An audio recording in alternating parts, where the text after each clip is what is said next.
Ito na sila boss, sila yung kukuha ng box natin. Ayan, may kasama rin siya.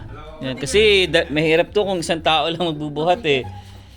Ayan, so... Kaya yan. Oh, first time namin dito sa ano pangalan? Alin. Ayan.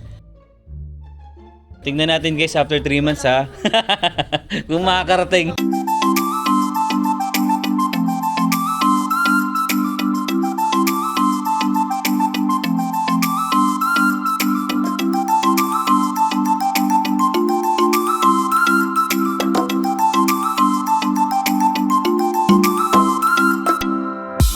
Hi guys! Good morning!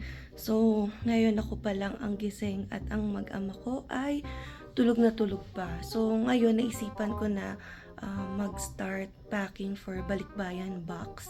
Kasi, yun nga, nakatambak na ang ibang gamit dito sa dining table namin. So, itong part na to kay Alwin. So, may separate box siya. And then ako, nilalagay ko na dito sa isang kwarto para mas maayos, 'di ba? Hindi kami mag-mix kasi ito papunta to ng Mindoro sa akin, Quezon City. So medyo messy ang bahay at yun nga, naglilinis kami and for packing na ng packages. So ito yung extra bed namin. So inumpisan ko ng lagyan ng tape yung ilalim.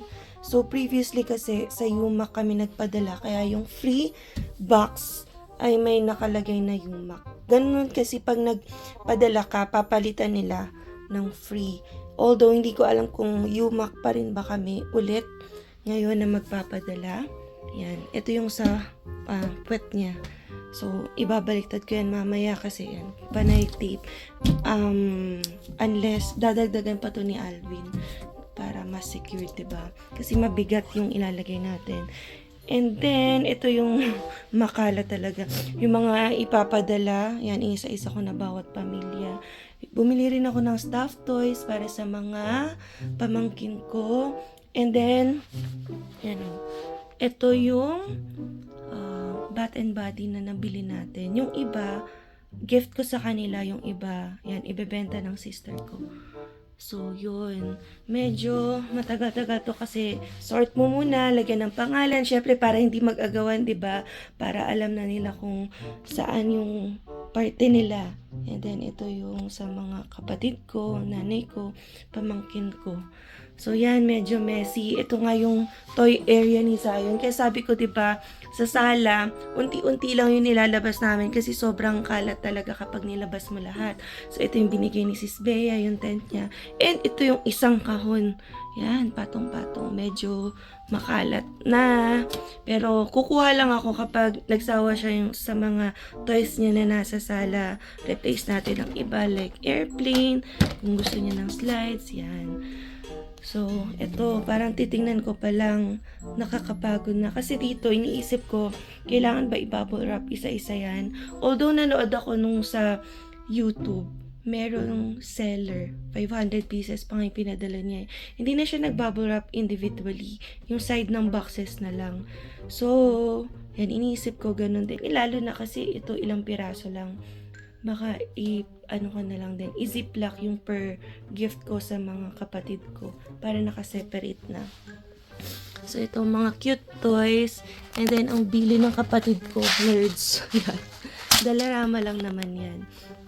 So, itong guitar nakatambak lang yan dito. Hindi yan ipapadala.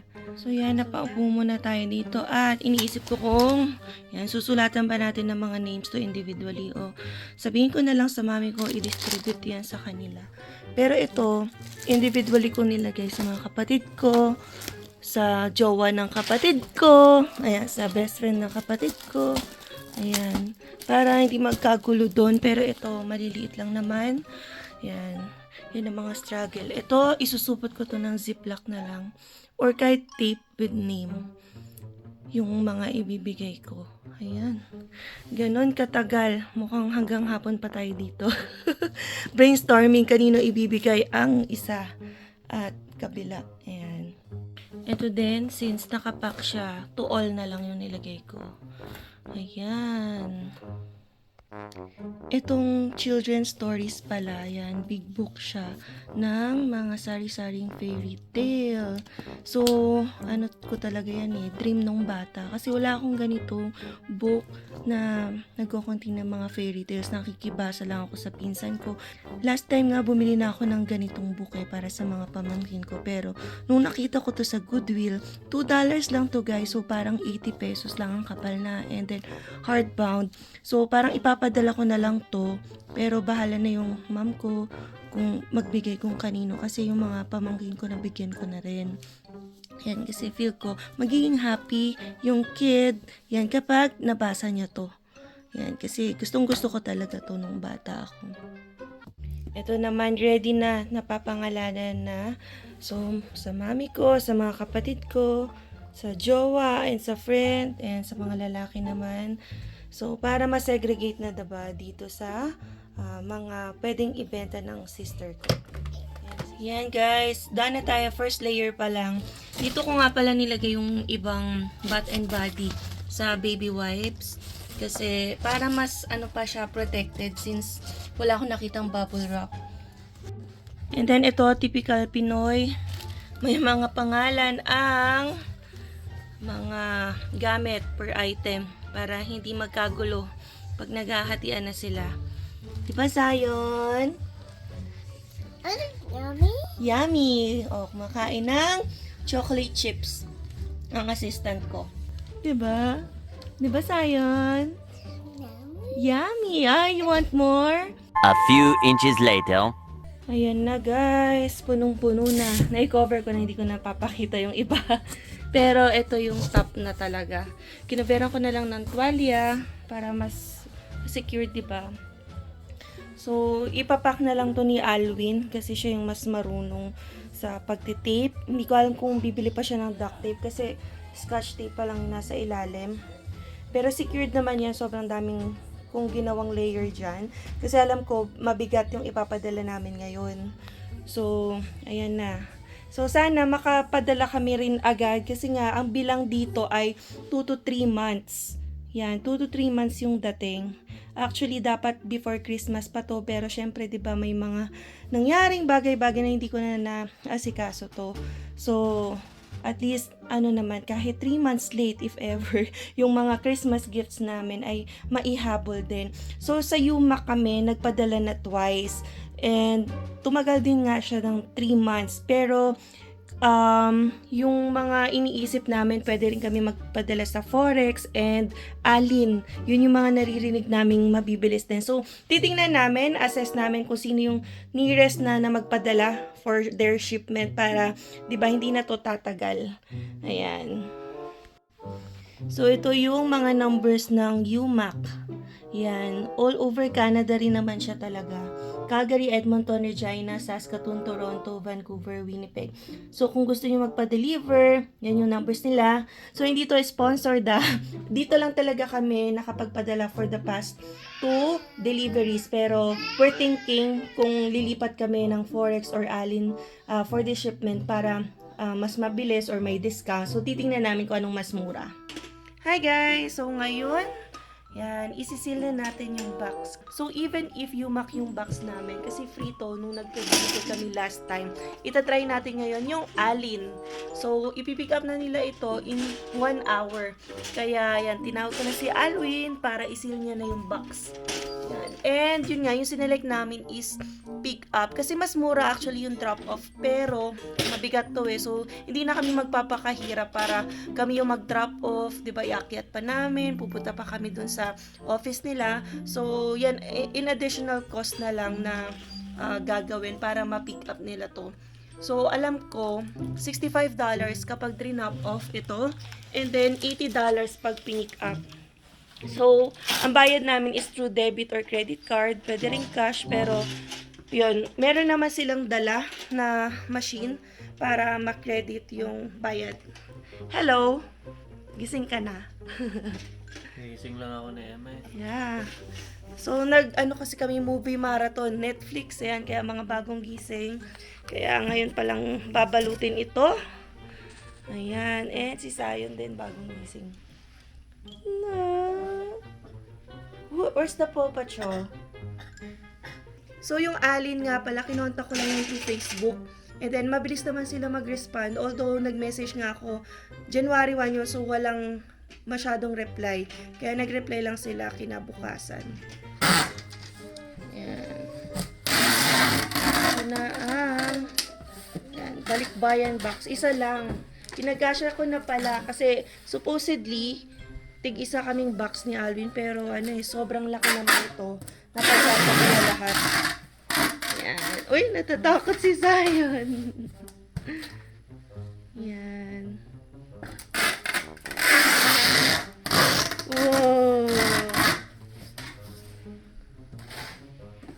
So, hindi na kami nakabili ng duct tape. Last time may duct tape kami. Pero makapal naman tong tape namin. And for packaging din talaga.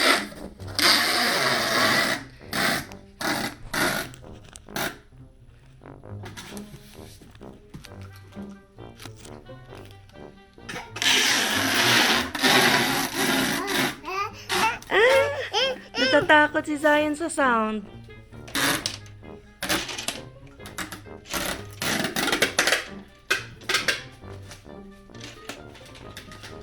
So, may note dito yung box. So, to avoid extra charges, please do not overpack. So, siguro ito yung mga nag-aangatan na kasi sobrang puno. Pero ako sinakto ko lang. At baka nga ma-overcharge.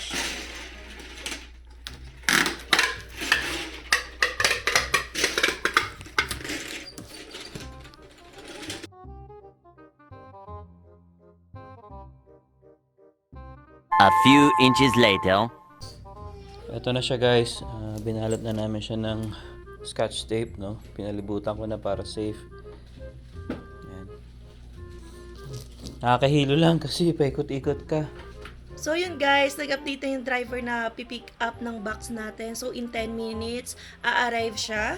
And yun, waiting na lang muna kami dito while playing with Zion. So ito ang mga toys for the day. So 'di ba nga, alternate tayo ng toys kasi sinasabog niya lang and madali pa magsawa. Several song-filled hours later. First time namin Ayan, sa so ito na sila boss. Sila yung kukuha ng box natin. Ayan, may kasama rin siya.